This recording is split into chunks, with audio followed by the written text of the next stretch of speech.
வணக்கம். முக்கிய செய்திகள்.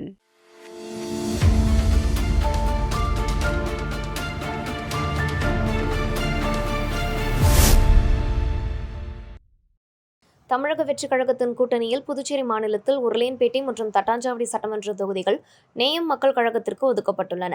இதன் அடிப்படையில் நேயம் மக்கள் கழகத்தின் தலைவரும் சட்டமன்ற உறுப்பினருமான நேரென்கின்ற குப்புசாமி உருளையன்பேட்டை தொகுதியில் வேட்பாளராக போட்டியிடுகிறார். அதனைத் தொடர்ந்து தனது ஆதரவாளர்கள், கட்சி நிர்வாகிகள் மற்றும் கூட்டணி கட்சியினருடன் இணைந்து பேரணியாக புறப்பட்ட அவர் வேட்புமனு தாக்கல் செய்யும் அலுவலகத்தை சென்றடைந்தார். பின்னர் முக்கிய நிர்வாகிகளுடன் இணைந்து தேர்தல் அதிகாரியிடம் தனது வேட்புமனுவை அதிகாரப்பூர்வமாக வழங்கினார். இந்த நிகழ்வில் நேயம் மக்கள் கழக நிர்வாகிகள், தமிழக வெற்றிக் கழக கூட்டணி கட்சியினரும் ஏராளமான தொண்டர்களும் கலந்து கொண்டு தங்களது ஆதரவை வெளிப்படுத்தினர். மேலும் உருளையன்பேட்டை தொகுதியில் மக்கள் நலனை கருத்தில் கொண்டு செயல்பட்டு வெற்றி பெறுவோம் என்ற நம்பிக்கையும் நேயம் மக்கள் கழகத்தின் தலைவரும் சட்டமன்ற உறுப்பினருமான நேரென்கின்ற குப்புசாமி தெரிவித்தார்.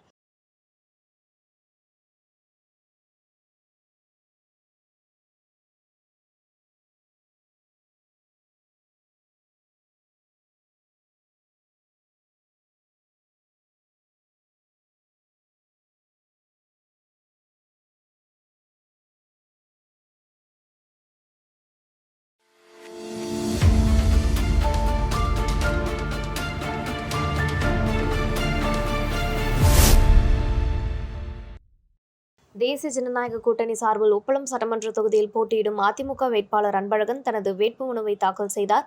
இதற்காக தனது ஆதரவாளர்களுடன் ஊர்வலமாக வந்து புதுச்சேரி போக்குவரத்து துறை அலுவலகத்தில் உள்ள தேர்தல் அதிகாரியிடம் தனது வேட்புமனுவை அதிகாரப்பூர்வமாக சமர்ப்பித்தார். பின்னர் செய்தியாளர்களை சந்தித்த அன்பழகன், புதுச்சேரியில் தேசிய ஜனநாயக கூட்டணி அமோக வெற்றி பெற்று ஆட்சி அமைக்கும். அப்படி ஆட்சி அமைந்தால் அதிமுக தனது உரிய பங்கை கூறும் என தெரிவித்தார். மேலும் தேர்தல் இறுதி நாள் வரை கூட்டணியை முடிவு செய்ய முடியாதவர்கள் நாளை மக்களுக்கு என்ன செய்ய போகிறீர்கள் என்று கேள்வி எழுப்பி இவர்களுக்கு இந்த தேர்தலில் மக்கள் சரியான பாடத்தை கற்றுக் கொடுப்பார்கள் என்றும் கூறினார். மேலும் தேர்தல் இறுதி நாள் வரை கூட்டணியை முடிவு செய்ய முடியாதவர்கள் நாளை மக்களுக்கு என்ன செய்ய போகிறார்கள் என்று கேள்வி எழுப்பி இவர்களுக்கு இந்த தேர்தலில் மக்கள் சரியான பாடத்தை கற்றுக் கொடுப்பார்கள் என்றும் கூறினார்.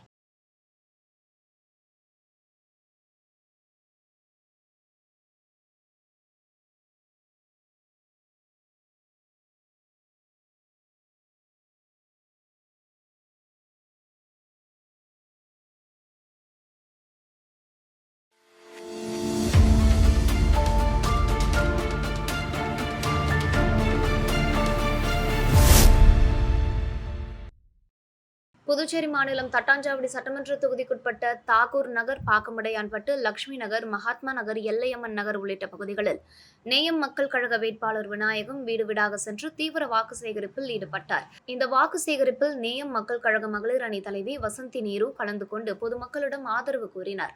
அப்போது பகுதி மக்கள், பெயருக்கு மட்டுமே இது விஐபி தொகுதி, கடந்த 20 ஆண்டுகளாக எந்த அடிப்படை வசதிகளும் இல்லாமல் மோசமான நிலையில் உள்ளது, குடிநீர் உப்பு கலந்ததாக வருகிறது, சாக்கடை கழிவுநீர் வெளியேறாமல் சுகாதார சீர்கேடு நிலவுகிறது, இளைஞர்களுக்கு வேலை வாய்ப்பு இல்லை, ஓட்டு வாங்கி சென்றவர்கள் இதுவரை எங்களை பார்க்கவே இல்லை என்று குற்றம் சாட்டினார். மேலும் மழைக்காலங்களில் தாங்கள் தான் எங்களுக்கு உதவி செய்து பல நலத்திட்டங்களை செய்து வருகிறீர்கள், குடிநீர், சாக்கடை போன்ற பிரச்சனைகளை உடனுக்குடன் தீர்த்து வைத்துள்ளீர்கள், ஆகவே இந்த தேர்தலில் உங்களுக்கே எங்கள் வாக்குகள் என்று உறுதி தெரிவித்தனர். இதற்கு பதிலளித்த வேட்பாளர் விநாயகம், கடந்த 20 ஆண்டுகளாக நான் மக்களுக்காக பல்வேறு சேவைகள் செய்து வருகிறேன்.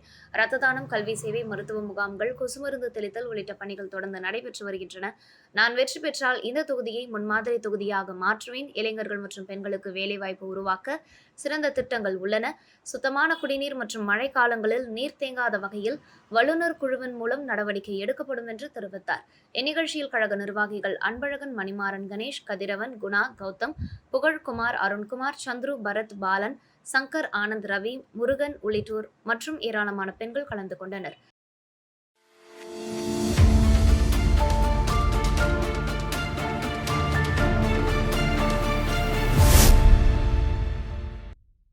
புதுச்சேரி மாநிலம் அரியாங்குப்பத்தில் ரூபல் அசோசியேஷன் நிறுவனத்தில் இயற்கை வேளாண் உற்பத்தியாளர்கள் சந்திப்பு நிகழ்ச்சி நடைபெற்றது. பிளான் நெக்ஸ்ட் 4U நிறுவனம் தனது செயலி மூலம் புதுச்சேரி மற்றும் தமிழகத்தில் ஆர்கானிக் மற்றும் மதிப்பு கூட்டுதல் பொருட்களை சந்தைப்படுத்தி வருவது குறிப்பிடத்தக்கது. இச்சந்திப்பில் புதுச்சேரி, கடலூர் மற்றும் விழுப்புரம் மாவட்டங்களைச் சேர்ந்த இயற்கை வேளாண் உற்பத்தியாளர்கள் கலந்து கொண்டு தங்கள் தயாரிப்புகளை சந்தைப்படுத்தும் வாய்ப்புகள் குறித்து கலந்துரையாடினர். நிகழ்ச்சியில் ஆர்கானிக் விவசாயிகள் ராமலிங்கம், திருஞானமூர்த்தி, ஆதிமூலம், பாக்கியம் உள்ளிட்ட 30க்கும் மேற்பட்ட விவசாயிகள் பங்கேற்றனர். மேலும் பிளான் நெக்ஸ்ட் 4U நிறுவனத்தின் உரிமையாளர் டாக்டர் விஜய் கலந்து கொண்டு உற்பத்தியாளர்களுடன் கருத்துக்களை பகிர்ந்தார். இந்நிகழ்ச்சியை சித்ரா ஜெயராஜன் ஏற்பாடு செய்திருந்தார்.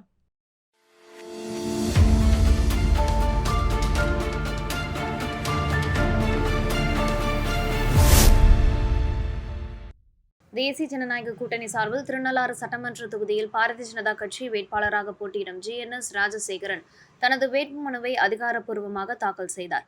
இதனை முன்னிட்டு கட்சி நிர்வாகிகள், ஆதரவாளர்கள் மற்றும் கூட்டணி கட்சியினருடன் இணைந்து பேரணியாக புறப்பட்ட அலுவலகத்தை சென்றடைந்தார். பின்னர் முக்கிய நிர்வாகிகளுடன் இணைந்து தேர்தல் அதிகாரியிடம் தனது வேட்புமனுவை சமர்ப்பித்தார். வேட்புமனு தாக்கல் நிகழ்வில் பாரதிய ஜனதா கட்சி மற்றும் தேசிய ஜனநாயக கூட்டணியின் பல்வேறு நிலை நிர்வாகிகள், இளைஞர் அணி மற்றும் மகளிர் அணி உறுப்பினர்கள் உள்ளிட்டோர் திரளாக கலந்து கொண்டு தங்களது ஆதரவை வெளிப்படுத்தினர். மேலும் திருநள்ளாறு தொகுதியில் வளர்ச்சிப் பணிகள், அடிப்படை வசதிகள் மற்றும் மக்கள் நலத்திட்டங்களை முன்னெடுத்து வெற்றி பெறுவோம் என்ற நம்பிக்கையை GNS ராஜசேகரன் தெரிவித்துள்ளார்.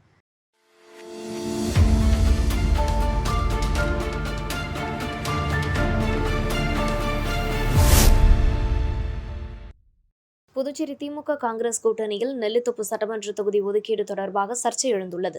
முன்னாள் முதலமைச்சர் நாராயணசாமி நெல்லித்தோப்பு தொகுதியில் போட்டியிட வாய்ப்பு கோரியிருந்த நிலையில் அந்த தொகுதி கூட்டணியில் திமுகவிற்கு ஒதுக்கப்பட்டதாக கூறப்படுகிறது. இதனால் அவருக்கு போட்டியிட வாய்ப்பு வழங்கப்படவில்லை என தகவல் வெளியாகியுள்ளது. இதனை கண்டித்து நாராயணசாமி ஆதரவாளர்கள் காங்கிரஸ் தலைவர் வைத்திலிங்கம் இல்லத்தை முற்றுகையிட்டு போராட்டத்தில் ஈடுபட்டனர். போராட்டத்தின் போது கட்சித் தலைவர் பதவியிலிருந்து வைத்திலிங்கம் விலக வேண்டும் என கோரி ஆதரவாளர்கள் ஆவேசமாக முழக்கங்கள் எழுப்பினர். இந்த திடீர் போராட்டத்தால் வைத்திலிங்கம் இல்லம் முன்பு பரபரப்பு நிலவி வருவதாக கூறப்படுகிறது.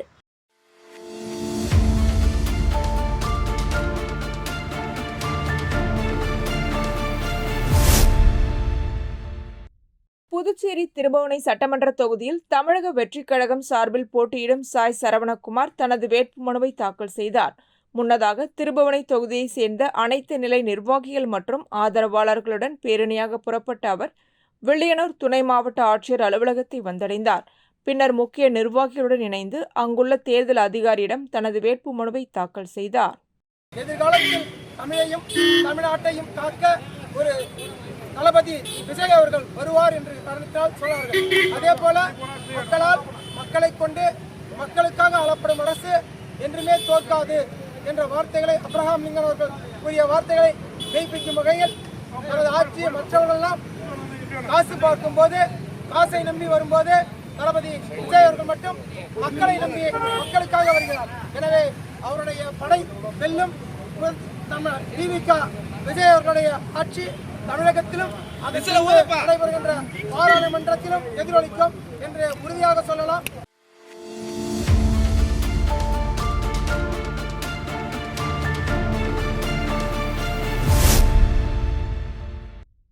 புதுச்சேரி மாநிலத்தில் 2026ஆம் ஆண்டு நடைபெறவுள்ள சட்டமன்ற தேர்தலை முன்னிட்டு தமிழக வெற்றிக் கழகம் சார்பில் 30 சட்டமன்ற தொகுதிகளுக்கான வேட்பாளர்கள் அறிவிக்கப்பட்டுள்ளனர்.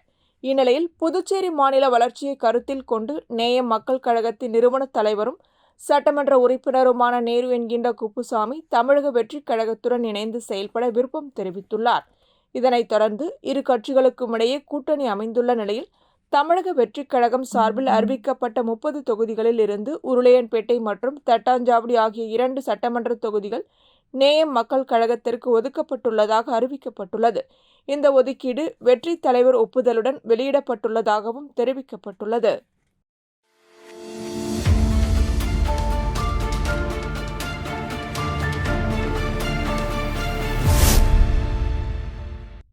காரைக்கால் மாவட்டம் நிரவி கொம்யூன் ஊழியப்பத்து கிராமத்தில் கோவில் திருவிழாவை முன்னிட்டு கடந்த 13ஆம் தேதி நடைபெற்ற சாமி வீதி உலாவை பொது சாலையில் செல்லக்கூடாது என கூறி சிலர் தடுத்து நிறுத்தியதால் பதற்றம் ஏற்பட்டது.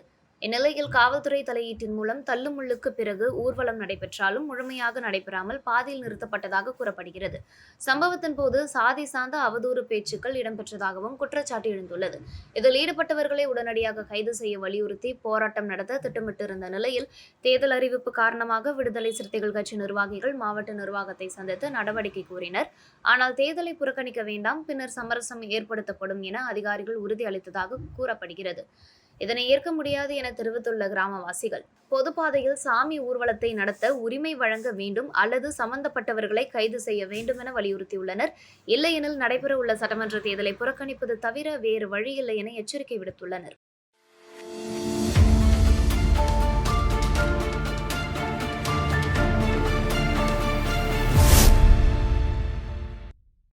புதுச்சேரி மாநிலம் மங்களம் சட்டமன்ற தொகுதியில் சுயேட்சை வேட்பாளராக போட்டியிடும் கண்ணபிரான் தனது வேட்புமனுவை தாக்கல் செய்தார். இதற்கு முன்னதாக மங்களம் தொகுதியைச் சேர்ந்த அனைத்து நிலை நிர்வாகிகள் மற்றும் ஆதரவாளர்களுடன் அரியூர் பகுதியிலிருந்து பேரணியாக புறப்பட்ட அவர் பழைய சாரம் கலெக்டர் அலுவலகத்தை வந்தடைந்தார். பின்னர் முக்கிய நிர்வாகிகளுடன் இணைந்து துணை மாவட்ட ஆட்சியர் அலுவலகத்தில் தேர்தல் அதிகாரியிடம் தனது வேட்புமனுவை அதிகாரப்பூர்வமாக வழங்கினார்.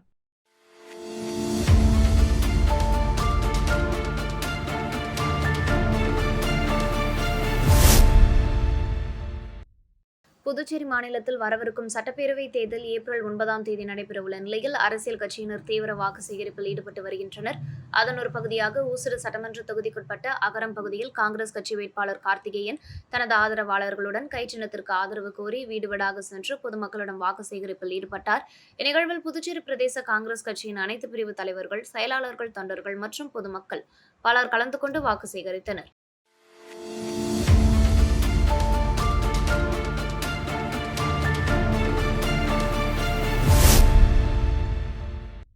புதுச்சேரி திருபுவனை சட்டமன்ற தொகுதியில் திராவிட முன்னேற்றக் கழகம் சார்பில் போட்டியிடும் வேட்பாளர் ரங்காளன் தனது வேட்புமனுவை தாக்கல் செய்தார்.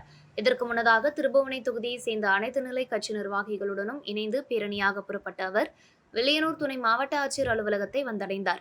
பின்னர் முக்கிய நிர்வாகிகளுடன் இணைந்து அங்குள்ள தேர்தல் அதிகாரியிடம் தனது வேட்புமனுவை அதிகாரப்பூர்வமாக வழங்கினார். இதனைத் தொடர்ந்து வில்லியனூர் பகுதியில் அமைந்துள்ள அறிஞர் அண்ணாவின் திருவுருவ சிலைக்கு பேரணியாக சென்ற அங்காளன் தனது ஆதரவாளர்களுடன் மாலை அணிவித்து மரியாதை செலுத்தினார்.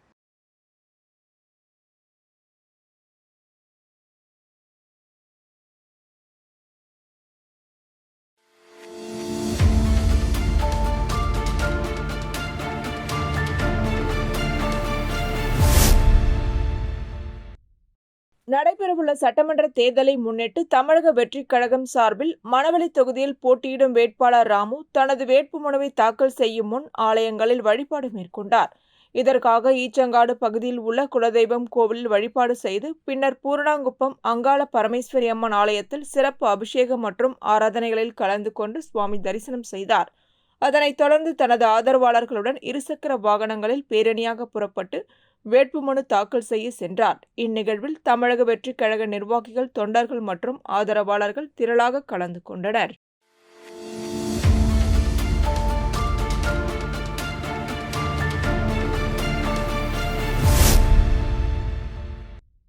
புதுச்சேரி மண்ணாடிப்பட்டு சட்டமன்ற தொகுதியில் தமிழக வெற்றிக் கழகம் சார்பில் போட்டியிடும் வேட்பாளர் பாரதிதாசன் தனது வேட்புமனுவை தாக்கல் செய்தார். இதற்கு முன்னதாக மண்ணாடிப்பட்டு தொகுதியை சேர்ந்த அனைத்து நிலை நிர்வாகிகள் மற்றும் ஆதரவாளர்களுடன் பேரணியாக புறப்பட்டு வில்லியனூர் துணை மாவட்ட ஆட்சியர் அலுவலகத்தை வந்தடைந்தார். பின்னர் முக்கிய நிர்வாகிகளுடன் இணைந்து அங்குள்ள தேர்தல் அதிகாரியிடம் தனது வேட்புமனுவை அதிகாரப்பூர்வமாக வழங்கினார். நான் மண்ணாடிப்பட்டு சட்டமன்ற தொகுதியிலிருந்து வேட்பாளராக நாமினேஷன் பண்ணியிருக்கேன். தமிழக வெற்றிக் கழகத்தில் தளபதி அவங்களுடைய ஆதரவில் நாங்கள் வேட்புமனு தாக்கல் பண்ணியிருக்கோம்.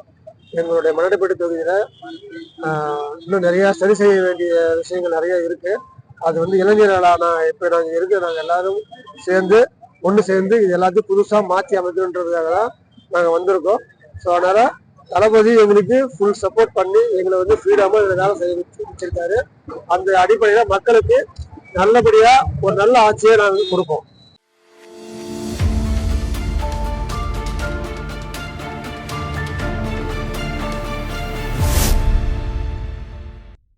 புதுச்சேரி மாநிலத்தில் நடைபெறவுள்ள சட்டமன்ற தேர்தலை முன்னிட்டு கிளிஞ்சல்மேடு செட்டியார் கிராம மக்கள் முக்கிய அறிவிப்பை வெளியிட்டுள்ளனர்.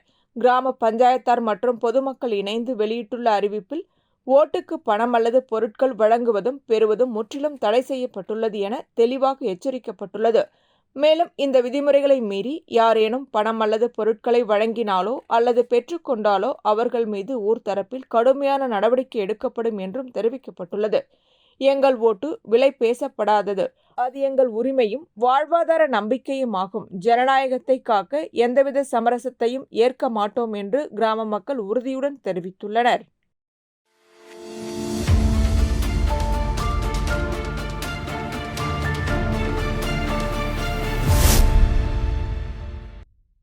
புதுச்சேரி உருளையன்பேட்டை சரஸ்வதி கலைக்கூடத்தில் புரட்சிக்கார இளைஞர் முன்னணி சார்பில் சிறப்பு பேரவை கூட்டம் நடைபெற்றது. மார்ச் 23ஆம் தேதி பகத்சிங், ராஜகுரு, சுகதேவ் ஆகியோரின் 95வது நினைவு தினம் அனுசரிக்கப்பட்டது. இதன் ஒரு பகுதியாக அவர்களின் உருவப்படத்திற்கு மலர் தூவி மரியாதை செலுத்தப்பட்டது. இக்கூட்டம் புதுச்சேரி மாநில RYF மாநில அமைப்பாளர் நவீன்குமார் தலைமையில் நடைபெற்றது. இதில் RYF அகில இந்திய தலைவர் கொரானி சிபு சிறப்புரையாற்றினார். மேலும் தமிழ்நாடு மாநில செயலாளர் SD வெங்கடேசன் அமைப்பின் நோக்கங்கள் குறித்து உரையாற்றினார். இதில் புரட்சிக்கார சோஷலிஸ்ட் கட்சியின் புதுச்சேரி மாநில அமைப்பாளர் பார்த்தசாரதி, தமிழ் மாநில குழு உறுப்பினர் பாஸ்கர் உள்ளிட்டோர் வாழ்த்துரை வழங்கினர். RSP கட்சியின் மாநில குழு உறுப்பினர்கள் ஆறுமுகம், எழுத்தாளர் அஜித்குமார், செந்தில், அன்பரசு, முஸ்தாக் உள்ளிட்டோரும் கலந்து கொண்டனர். மேலும் புரட்சிக்கார இளைஞர் முன்னணியின் புதுச்சேரி மாநில அமைப்பாளராக தோழர் ஜெய் சிம்ராஜ் தேர்வு செய்யப்பட்டார். கூட்டத்தின் போது எங்கள் வாக்கு விற்பனைக்கு அல்ல, பணநாயகத்தை முறியடித்து ஜனநாயகத்தை காப்போம் என உறுதிமொழி எடுக்கப்பட்டது.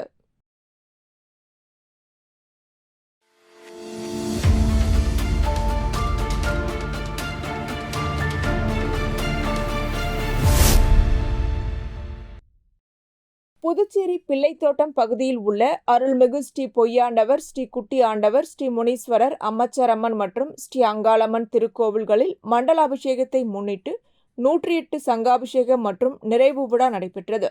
இவ்வாலயங்களில் 48 நாட்கள் நடைபெற்ற மண்டல பூஜைகளின் நிறைவு விழா சிறப்பு பூஜைகள் நடைபெற்றன. காலை விநாயகர் பூஜை, புண்ணியாக வாசனம், கலச பூஜை உள்ளிட்ட வழிபாடுகள் நடைபெற்றன. அதனைத் தொடர்ந்து 108 சங்காபிஷேகம் பக்தி உணர்வுடன் நடைபெற்றது. பின்னர் மகா தீபாராதனை நடைபெற்றது. இந்நிகழ்ச்சியில் திரளான பக்தர்கள் கலந்து கொண்டு சுவாமி தரிசனம் செய்து இறையருளை பெற்றனர். விழா நிறைவில் பக்தர்களுக்கு பிரசாதம் வழங்கப்பட்டது. 1954 ஒரு ட்ரீட்டி ஆஃப் செஷன்ஸ் போட்டாங்க, உடன்படிக்கை. அதன்படி 1962ஆம் ஆண்டு இந்திய ஆட்சி பொறுப்போடு புதுச்சேரி இணைந்தது. 1963ஆம் ஆண்டு யூனியன் பிரதேச சட்டம் கொண்டு வரப்பட்டது. 1963க்கு முன்னாடி புதுச்சேரியில் 39 சட்டப்பேரவை உறுப்பினர் இருந்தாங்க. அந்த சட்டப்பேரவைக்கு பிரதிநிதித்துவ சட்டமன்றம் சொல்லுவாங்க, ஆங்கிலத்தில் ரெப்ரஸன்டேட்டிவ் அசம்பிளின்னு சொல்லுவாங்க. அதுக்கு முன்னாடி எல்லாருமே மண்ணின் மைந்தர்களும் பூர்வீக குடிமக்கள் தான் தேர்தலை சந்திச்சாங்க. இந்த 63 சட்டம் இருப்பதான் சொல்றது போல 16/8/1962 தான். அதுக்கு முன்னாடி யாரு இந்திய புதுச்சேரி குடிமகனாக இருந்தார்களோ அவர் தான் இந்திய பிரஜையாக இருக்க முடியும். ஒன்று சட்டம் அப்படிதான் இயங்குது. அது எப்ப அமலாகுதுன்னா 1963 3 சட்டங்கள் அமலாகும். அதை புதுச்சேரியில் ஆண்டவர்கள் இந்த செயல்படுத்த மறுத்தாங்க. தொடர்ந்து இவங்க போராடி இருக்கிறாங்க. SCக்கு மட்டும், பட்டியலின மக்களுக்கு மட்டும் 5/3/1964 ஒரு கட்டாப் டேட் வெட்டொரு தேதி ஒன்று வச்சாங்க. அதன்படிதான் பூர்வீக குடியா இருக்கிற பட்டியலின மக்கள் வந்து தேர்தலில் போட்டியிட முடியும். பாராளுமன்ற தேர்தலில், சட்டமன்ற தேர்தலில், உள்ளாட்சி அமைப்புகளில் கவுன்சிலரா பிரசிடண்டா போட்டியிட முடியும். என்ன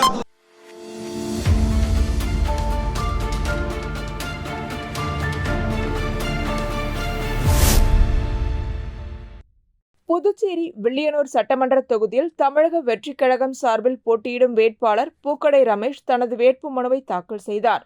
முன்னதாக வில்லியனூர் தொகுதியை சேர்ந்த அனைத்து நிலை நிர்வாகிகள் மற்றும் ஆதரவாளர்களுடன் பேரணியாக புறப்பட்ட அவர் வட்டார வளர்ச்சி அலுவலகத்தை வந்தடைந்தார். பின்னர் முக்கிய நிர்வாகிகளுடன் இணைந்து அங்குள்ள தேர்தல் அதிகாரியிடம் தனது வேட்புமனுவை அதிகாரப்பூர்வமாக வழங்கினார். தமிழகத்தின் நாளைய முதலமைச்சர் எங்களது இளைய தளபதி, ஏழைகளின் இடிவெள்ளி, இளைஞர்களின் நம்பிக்கை விஜய் அவர்களின் தலைமையில் நாங்கள் வந்து இன்று வில்லியனூர் தொகுதியிலே நாங்கள் போட்டியிடுகின்றோம். இங்கே இளைஞர்களின் அமோக ஆதரவு இருக்கின்றது. அதே போன்று பார்க்கும்போது இங்கே புதுவையிலே மிக எழுச்சியாக தமிழக வெற்றி கழகம் செயல்பட்டுக் கொண்டிருக்கிறது. எங்களது புதுவையின் தலைமை புசி ஆனந்த் அண்ணன் அவர்களும் அவர் வழிகாட்டின்படியில் இளைஞர்கள் மிக ஆரவாரமாக இருக்கின்றார்கள்.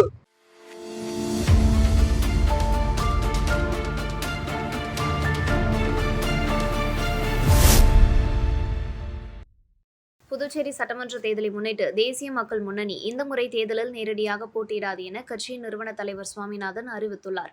செய்தியாளர்களிடம் பேசிய அவர், புதுச்சேரி மண்ணின் உரிமைகள் மற்றும் விளிம்பு நிலை மக்களின் வாழ்வாதாரத்திற்காக தேசிய மக்கள் முன்னணி தொடர்ந்து போராடி வருகிறது. இந்த தேர்தலில் போட்டியிட வேண்டாம் என்ற கொள்கை முடிவு கட்சி தலைமையால் எடுக்கப்பட்டுள்ளது என்றார். மேலும் கட்சியின் அதிகாரப்பூர்வ பதிவு தொடர்பான நடைமுறைகளை இந்திய தேர்தல் ஆணையம் இன்னும் இறுதி செய்யாதது குறிப்பிடத்தக்கதாகும். போதுமான கால அவகாசம் வழங்காமல் தேர்தல் தேதி அறிவிக்கப்பட்டது ஜனநாயகத்திற்கு எதிரானது என்றும் குற்றம் சாட்டினார். நாங்கள் நேரடியாக போட்டியிடவில்லை என்றாலும் மக்களின் நலனை கருத்தில் கொண்டு அரசியல் செயல்பாடுகள் தொடரும். எங்களுடன் ஒத்த கருத்துள்ள அமைப்புகள் அல்லது வேட்பாளர்கள் ஆதரவு கோரினால் அவர்களுடன் கூட்டணி அமைப்பது குறித்து பரிசீலிக்கப்படும் என்றும் தெரிவித்தார். தேர்தல் என்பது வெறும் வாக்குகளுக்கானது அல்ல, அது மக்களின் அதிகாரம், கட்சியின் பதவி அங்கீகாரத்திற்கான சட்ட போராட்டம் தொடரும் எனவும் சுவாமிநாதன் கூறினார்.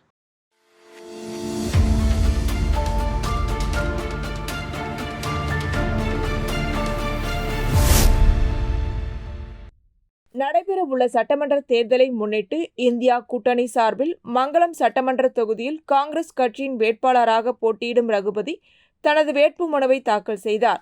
காங்கிரஸ் கட்சி நிர்வாகிகளுடன் பேரணியாக புறப்பட்ட அவர் சாரம் பழைய கலெக்டர் அலுவலகத்திற்கு சென்று தேர்தல் அதிகாரியிடம் மனுவை சமர்ப்பித்தார். இந்நிகழ்ச்சியில் காங்கிரஸ் பேரியக்கத்தின் தலைவர்கள், செயலாளர்கள், அனைத்து நிலை நிர்வாகிகள், உறுப்பினர்கள் மற்றும் கூட்டணி கட்சி தலைவர்கள், செயலாளர்கள் உள்ளிட்டோர் திரளாக கலந்து கொண்டனர். இந்திய தேசிய காங்கிரசின் சார்பாக மங்களம் தொகுதியிலிருந்து நான் வேட்புமனு தாக்கல் செய்கின்றேன். பொதுமக்கள் அனைவரும் எனக்கு வெற்றிக்கு வாய்ப்பளிக்க ஒரு வாய்ப்பினை கேட்டு உங்கள் முன்னே நிற்கின்றேன்.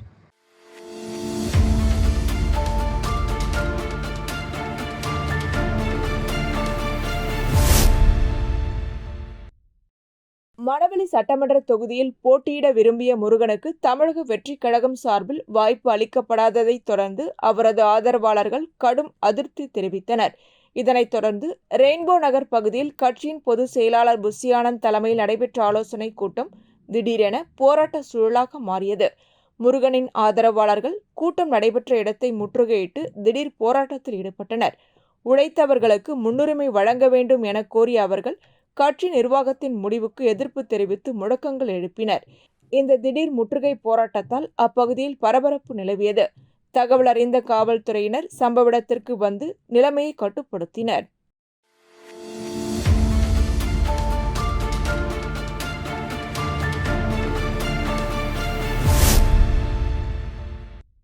புதுச்சேரி புரணங்குப்பம் கிராமத்தை சேர்ந்த ராஜசேகர் தனது பிறந்த நாளை நண்பர்களுடன் சிறப்பாக கொண்டாடினார். இந்த விழாவில் சபாநாயகர் செல்வம் ஆதரவாளர்கள் முன்னிலையில் தவளக்குப்பம் ரைஸ் மில் நடராஜன் தலைமையில் நிகழ்ச்சி நடைபெற்றது. மேலும் கோவில் நிர்வாக அதிகாரி பாஸ்கரன், சம்பத், மணிகண்டன், செல்வம், சந்துரு, பூக்கடை ஏழுமலை, முரளி, பிரவீன் உள்ளிட்டோர் கலந்து கொண்டு விழாவை சிறப்பித்தனர். நிகழ்ச்சியின் போது ராஜசேகர் கேக் வெட்டி தனது பிறந்த நாளை கொண்டாடினார். தொடர்ந்து அவருக்கு பொன்னாடை அணிவித்து வாழ்த்துக்கள் தெரிவிக்கப்பட்டது. இந்த விழாவில் நண்பர்கள், இளைஞர்கள் மற்றும் ஊர் பொதுமக்கள் திரளாக கலந்து கொண்டு வாழ்த்துக்களை தெரிவித்தனர். இத்துடன் செய்திகள் நிறைவடைகின்றன. வணக்கம். தீபம் செய்திகளை உடனுக்குடன் தெரிந்து கொள்ள தீபம் செய்தி சேனலை சப்ஸ்கிரைப் பண்ணுங்க, பெல் பட்டனை கிளிக் பண்ணுங்க.